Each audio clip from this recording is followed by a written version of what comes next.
దండోరా దండోరా దండోరా మాదిగోళ్ళం గుండె ధైర్యమున్న మేమేరా మాదిగోళ్ళం దండోరా దండోరా దండోరా మాదిగోళ్ళం గుండె ధైర్యమున్న మేమేరా మాదిగోళ్ళం వైరా దరువైరా దండోరా సప్పుడు జైరా వైరా దరువైరా దండోరా సప్పుడు జైరా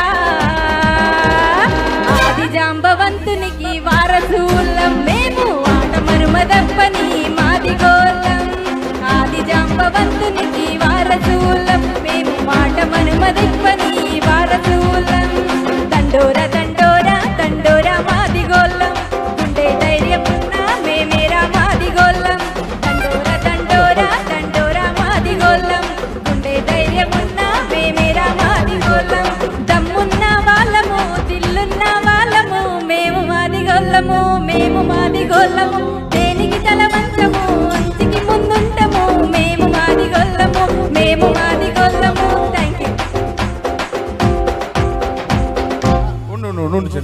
థ్యాంక్ యూ చెల్లె. అరే మీరు సోనీకి చప్పట్లు కొట్టరా, అందరినీ ఎంకరేజ్ చేసిరుగా, సోనీ కూడా చేయాలిగా. ఈ వేదిక మీద ఇంకొక వ్యక్తి గురించి నేను మా అన్న గురించి ఎప్పుడు మర్చిపోయినా. రాజేందర్ అన్న గురించి మాట్లాడితే కాంట్రవర్సీ అవుతుంది. పాట పాడితే పెద్ద యుద్ధం విపత్తే వస్తుంది తెలుసా మీకు. ఒకసారి ఒక పాట రాసిన నేను, బహుజన సంకల్పమా నిరుపేదల నేస్తమా తలపైన కిరీటమున్న సామాన్యుల నేస్తమా రైతన్నల మిత్రమా కూలి జనుల క్షేత్రమా తెలంగాణ భూములకే ఆకుపచ్చ వర్ణమా ప్రజా ఉద్యమాల నుండి ఉదయించిన కిరణమా ప్రజాస్వామ్య విధానాల్లో వెలుగొందిన తేజమా రాజకీయ రంగంలో నీ నడవడి సాధ్యమా బహుజన సంకల్పమా నిరుపేదల నేస్తమా తలపైన కిరీటమున్న సామాన్యుల నేస్తమా. విన్నారా ఈ పాట? ఈ పాట పెట్టిన పెంట తంట అంతా ఇంత కాదు, నవ్వుతాను చూసిరా. నన్ను ఇంటికి పిలిచి తమ్మి నీకు దండం పెడతారా భయ్ ఈ పాట యూట్యూబ్లోకి వెళ్ళి డిలీట్ చేయరా అని అడిగితే చెప్పిన నేను, హుజరాబాద్ లో మీరు ఉన్నప్పుడు నేను ఒక పాట రాసిన, ఒక్కొక్క అడుగు వేసి నువ్వు నడువు ఈటల రాజేందర్ అన్న గెలుపు కోసమై. ఈ పాటలో నాకు ఏం చెప్పిండంటే, తన భూమిని వదిలి తెలంగాణ భూమి స్వేచ్ఛ కోరుకున్నవాడు ఎవరున్నారా? ఎవరు లేరు. వైఎస్ రాజశేఖర్ రెడ్డి గారు ముఖ్యమంత్రిగా ఉన్నప్పుడు, కరీంనగర్ వచ్చినప్పుడు, అన్న శాసనసభ పక్ష నేతగా ఉన్నప్పుడు పిలుచుకొని మాట్లాడుతున్నాను, పిలిస్తే ఆయన లోపలికి పోతాడు. పోయినప్పుడు వైఎస్ రాజశేఖర రెడ్డి గారు ఏమరుగుతారు అంటే, ఏ రాజేంద్ర తెలంగాణ రాదు కాదు, కేసీఆర్ తోని కాదు, నీతోని కాదు, నువ్వు కాంగ్రెస్ లో గలువు, నేను కేంద్ర మంత్రిని చేస్తా, నేను రాజుని చేస్తా అని మాట్లాడతాడు.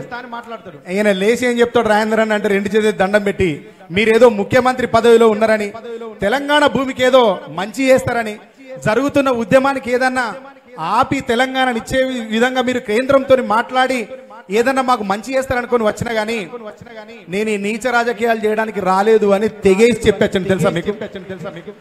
అట్లా చెప్పి రావడం వల్ల వచ్చిన పర్యవసానం తెలంగాణ వచ్చింది. తెలంగాణ రావడానికి ముందు వైఎస్ రాజశేఖర రెడ్డి గారితో ఈటల రాజేందర్ గారు ఈ మాట్లాడిన తర్వాత మధ్యలో సంఘటన జరిగింది. ఆయన ఇప్పుడు ఇల్లు కట్టుకున్న స్థలం ఆనుకొని ఓఆర్ఆర్ ఉంటది. యాక్చువల్ గా ఆ ఓఆర్ఆర్ ఇంకో 2 కిలోమీటర్లు ముందు పోవాల్సింది ఉండే. అది వెనకకి ఎందుకు వచ్చింది అంటే, తెలంగాణ ఉద్యమానికి డబ్బులు పెడుతున్నాడు ఎవడా అని ఎతికితే ఈటల రాజేందర్ అని తెలిసి, ఈటల రాజేందర్ని ఎక్కడ దొక్కుదాం ఎక్కడ చంపుదాం అని ఎతికితే అక్కడ ఆయన ఇల్లు కట్టుకునే స్థలంలో భూమి ఉందండి, దానికి మనం ముందుకేస్తేనే నష్టపోతుడు అని చెప్తారు, లేదా దిగొస్తాడు అని చెప్తారు. రాజేందర్ అన్న 2 కిలోమీటర్లు అవతల పోవాల్సిన భూమిని ముందుకు తెచ్చి చేసినప్పుడు పిలిపించి నువ్వు సరెండర్ గా మా పార్టీలో గలవు, మాతో చేయగలపు అంటే ఒక మాట చెప్పిండు అన్న, ప్రాణం పోయినా పర్వాలేదు కానీ, ఈ భూమి పోయినా పర్వాలేదు కానీ, తెలంగాణ భూమికి స్వాతంత్రం వచ్చేంత వరకు దాకా కాంప్రమైజ్ అయ్యి ఎవరి ముందు తల వంచే ప్రసక్తి లేదని చెప్పి. అందుకే నేను చెప్పిన రాజేందర్ అన్న గురించి నేను మాట్లాడాల్సి వస్తే పెద్ద కాంట్రవర్సీ అయిపోతుంది రాష్ట్రంలో. కాబట్టి రాజేందర్ అన్న గురించి ప్లాంట్ గానే నేను మాట్లాడకుండా పోయినా. కిందికి పోయినాక మా శ్రావణ్, పాటమ్మ రాంబాబు తమ్ముడు, గంగ చెల్లె, మా ఊళ్ళో మా పరివారం అంతుండే ఏమంటారు, నువ్వు రాజేంద్ర అన్న గురించి మాట్లాడలేదు అంటారు. మాట్లాడితే ఇంత చరిత్ర చెప్పాల్సి వస్తుంది. ఆయనకు నాకు స్వచ్ఛందంగా ప్రత్యక్షంగా కిషన్ అన్నకు నాకెంతుందో తెలంగాణ ఉద్యమంలో రాజేంద్ర అన్నతో కూడా నాకు అంతే ఉంది. రాజేంద్ర అన్న నేను విపరీతమైన పోరాటాలు చేసినాం, విపరీతంగా అరెస్ట్లు అయినాం. మొన్నటి దాకా ఉండే రైల్వే కేసు ఉప్పల్ది ఉన్ను కాజీపేటది చెప్పు, చాలా పెద్ద చరిత్ర.